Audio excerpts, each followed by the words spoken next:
জামায়াতের আমির ডক্টর শফিকুর রহমান গতকাল বুধবারও বলেছিলেন যে আমাদের ভিউ হচ্ছে এটা মানে নির্বাচন রমজানের আগেই শেষ করতে হবে, জুন পর্যন্ত অপেক্ষা করলে বর্ষা, বিভিন্ন ধরনের ঝড়ঝাপটা ও প্রাকৃতিক দুর্যোগ আসবে, তখন আবার ইলেকশনটা মানে নির্বাচন অনিশ্চিত হয়ে যাওয়ার আশঙ্কা দেখা দিবে।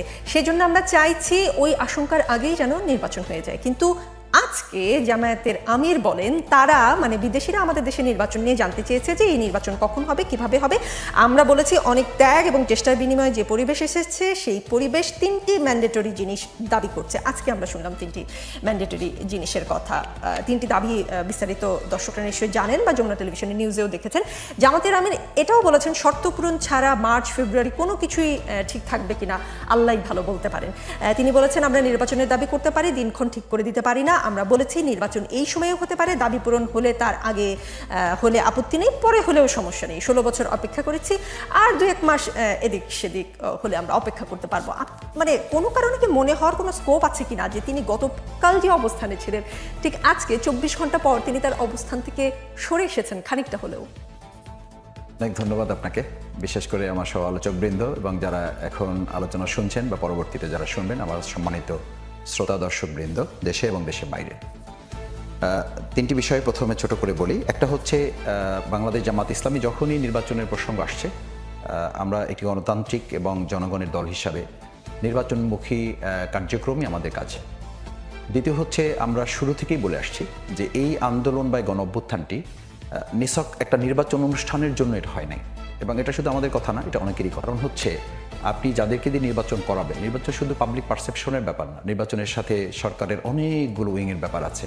যারা এই 17 বছর দেশ পরিচালনায় একটা মানে জনগণের ম্যান্ডেট ছাড়া নির্বাচনগুলো সম্পন্ন করেছে, দিনের ভোট রাতে করেছে, জনগণের ম্যান্ডেট ছাড়া তারা নির্বাচনগুলো সম্পন্ন করে ফেলেছে, সেরকমই একটা মেকানিজম আপনি ঠিক 6 মাস 7 মাসের মধ্যে হঠাৎ করে পরিবর্তন করে খুব অংশগ্রহণমূলক অবাধ সুষ্ঠু একটা নির্বাচন আপনি করতে পারবেন, এটা শুধু অকল্পনীয় না, এটা অসম্ভবও। যে তার কিছু চিত্রও কিন্তু আমাদের সামনে আছে।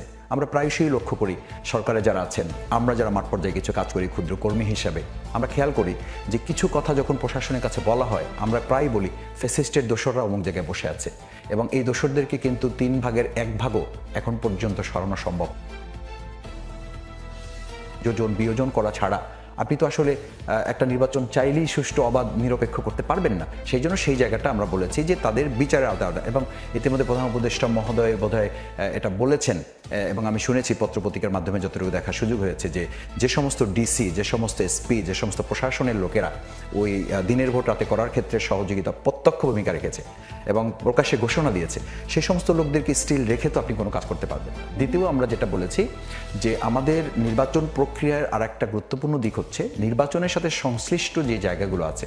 নির্বাচন কমিশন, আপনি জানেন যে বাংলাদেশ জামাত ইসলামী এই অভ্যুত্থানের পরে সর্বপ্রথম আমরা 41 দফা একটা রূপরেখা বা একটা সংস্কার প্রস্তাবনা আমরা দিয়েছি।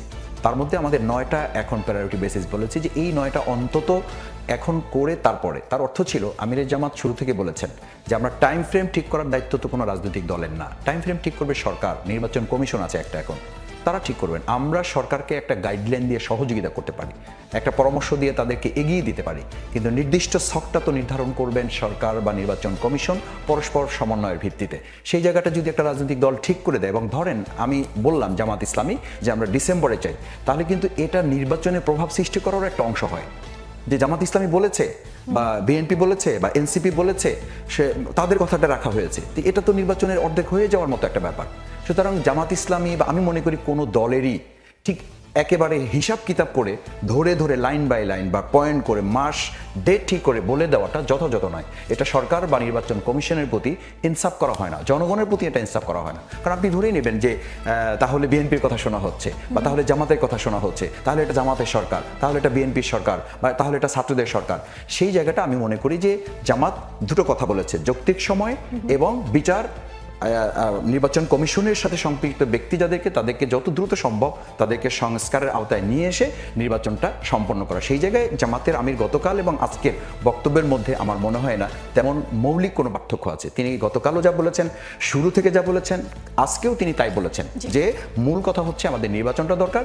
কারণ হচ্ছে যে আপনি যদি মার্চ বা ফেব্রুয়ারিটা পার করে ফেলেন, ফেব্রুয়ারি পার করে ফেলার পরে আমাদের এক্সাম চলে আসে, আমাদের দেশের যে কি বলে ক্লাইমেট সিচুয়েশন চলে আবার আসে, কোরবানির ঈদ আবহাওয়ার আছে, সংযোগ ঝড় অনেকগুলো, ঝাপটা আছে, অর্থাৎ তার মানে আবার অনেকগুলো আপনাকে factor আছে। ডিসেম্বরে চলে যেতে হবে। সেই জায়গাটা আমরা মনে করি যে সরকার বিবেচনায় রেখে এই টাইমের মধ্যে সম্ভব যৌক্তিক সংস্কারগুলো সম্পন্ন করে নির্বাচনটা